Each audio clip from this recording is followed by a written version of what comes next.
दोस्तों, आज की कहानी में हम जानेंगे कि भगवान श्री राम के नाम में कितनी शक्ति है। दोस्तों, आज की कथा बड़ी ही मार्मिक है और बड़ी ही धार्मिक है। भगवान राम के सच्चे भक्त हैं तो इस कथा को पूरा सुनकर जरूर जाइएगा। एक बार एक महात्मा जी रात्रि के समय में श्री राम नाम का जाप करते हुए अपनी मस्ती में चले जा रहे थे।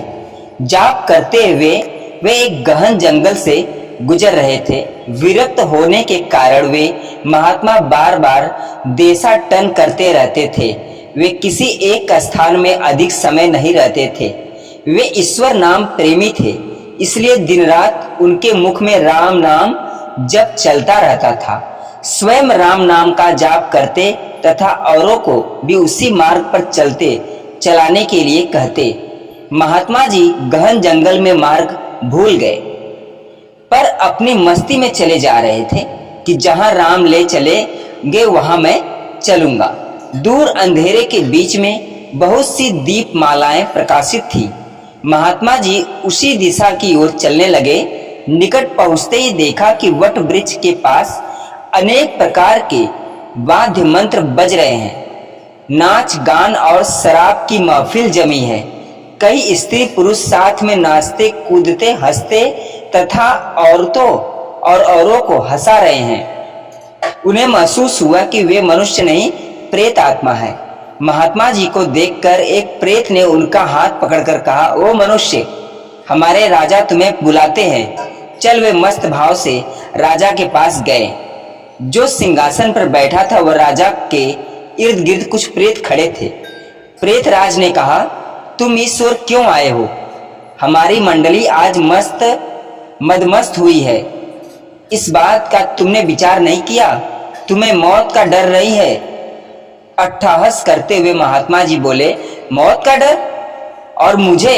राजन, जिसे जीने का मोह हो उसे मौत का डर होता है। हम साधु लोग तो मौत को आनंद का विषय मानते हैं।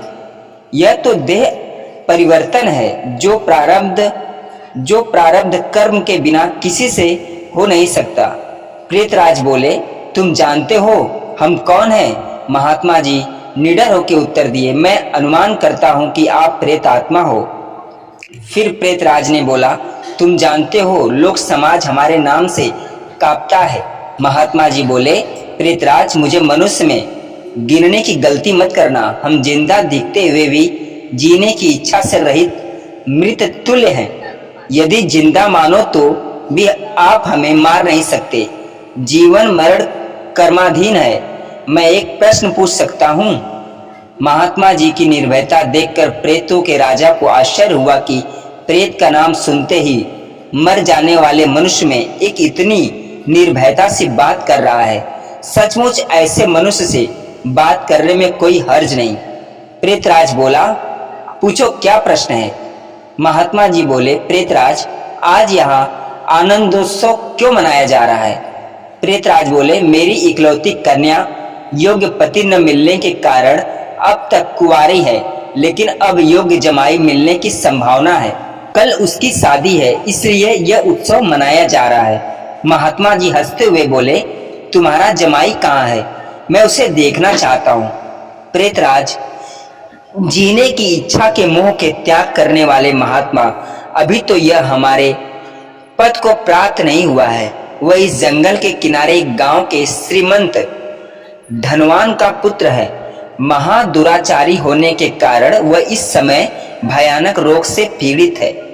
कल संध्या के पहले उसकी मौत होगी, फिर उसकी शादी मेरी कन्या से होगी। इसलिए रात भर गीत नृत्य और मदपान करके हम आनंद उत्सव मनाएंगे। महात्मा जी वहां से विदा होकर श्री राम नाम का आज पाजाब करते हुए जंगल के किनारे के गांव में पहुंचे। उस समय सुबह हो चुकी थी। एक ग्रामीण से महात्मा ने पूछा, इस गांव में कोई श्रीमान का बेटा बीमार है? ग्रामीण बोला, हाँ महाराज, नवलसा सेठ का बेटा सांकल चंद 1 वर्ष से रोगग्रस्त है। बहुत उपचार किए पर उसका रोग ठीक नहीं होता। महात्मा जी नवलसा सेठ के घर पहुंचे। सांकल चंद की हालत गंभीर थी। अंतिम घड़ियां थी, फिर भी महात्मा जी को देखकर माता पिता को आशा की किरण दिखी। उन्होंने महात्मा का स्वागत किया। सेठ पुत्र के पलंग के निकट आकर महात्मा जी राम नाम की माला जपने लगे। दोपहर होते होते लोगों का आना जाना बढ़ने लगा। महात्मा बोले, क्यों साकलचंद, अब तो ठीक हो? साकलचंद ने आंखें खोलते ही अपने सामने एक प्रतापी संत को देखा तो रो पड़ा। बोला, बाबा जी, आप मेरा अंत सुधारने के लिए पधारे हो। मैंने बहुत पाप किए हैं, भगवान के दरबार में क्या मुंह दिखाऊंगा? फिर भी आप जैसे संत के दर्शन हुए, ये मेरे लिए शुभ संकेत है। इतना बोलते ही उसकी सांस फूलने लगी।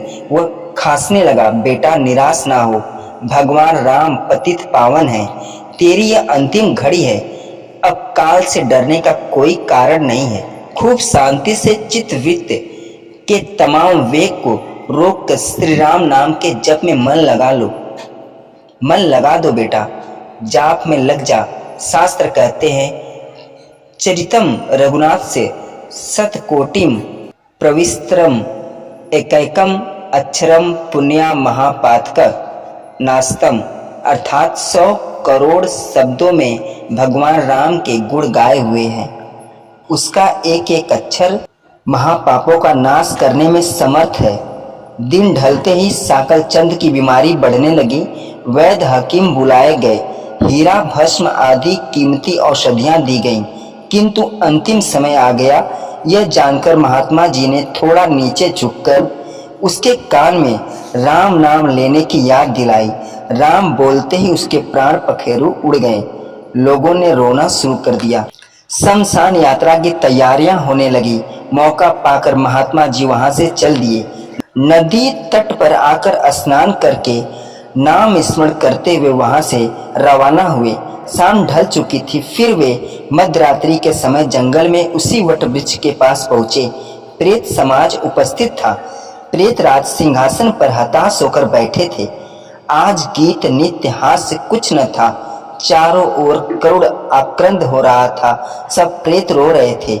महात्मा ने पूछा, प्रेतराज, कल तो यहाँ आनंदोत्सव था, आज शोक समुद्र लहरा रहा है, क्या कुछ अहित हुआ है? प्रेतराज बोला, हाँ भाई, इसलिए रो रहे हैं, हमारा सत्यानाश हो गया। मेरी बेटी की आज शादी होने वाली थी, अब वो कुंवारी रह जाएगी। महात्मा बोले, प्रेतराज, तुम्हारा जमाई तो आज मर गया है, फिर तुम्हारी बेटी कुंवारी क्यों रही? प्रेतराज ने चिढ़कर कहा, तेरे पाप से मैं ही मूर्ख हूँ कि मैंने कल तुझे सब बता दिया। तूने हमारा सत्यानाश कर दिया। महात्मा ने नम्र भाव से कहा, मैंने आपका अहित किया है, यह मुझे समझ में नहीं आता, क्षमा करना, मुझे मेरी भूल बताओ तो मैं दोबारा नहीं करूंगा। प्रेतराज ने जलते हृदय से कहा, यहाँ से जाकर तूने मरने वाले को नाम स्मरण का मार्ग बताया और अंत समय भी राम नाम कहलवाया, इससे उसका उद्धार हो गया और मेरी बेटी कुंवारी रह गई। महात्मा जी बोले, क्या केवल एक बार नाम जाप लेने से वो प्रेत योनियों से छूट गया? आप सच कहते हो?